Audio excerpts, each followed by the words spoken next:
प्रिय भाइयों और बहनों, आज हम भगवद गीता के तीसरे अध्याय कर्मयोग की चर्चा करेंगे।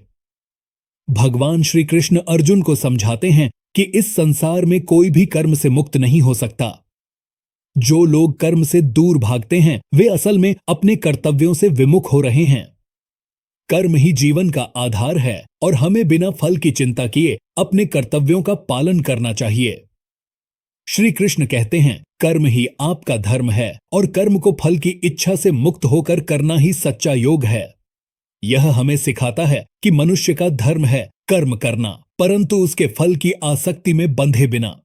ऐसा करने से मनुष्य न केवल व्यक्तिगत विकास करता है बल्कि समाज और विश्व के कल्याण में भी योगदान देता है।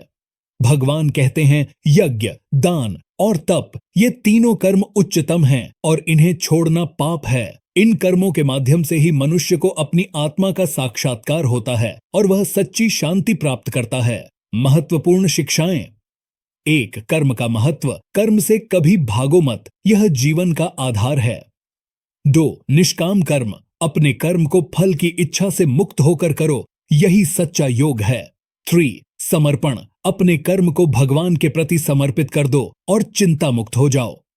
4. यज्ञ, दान और तप। इन तीनों कर्मों को जीवन में अपनाओ क्योंकि यही आत्मा की शुद्धि का मार्ग है। इस अध्याय से हम यह सीखते हैं कि निष्काम कर्म के माध्यम से हम अपने जीवन को सार्थक बना सकते हैं और सच्ची शांति प्राप्त कर सकते हैं।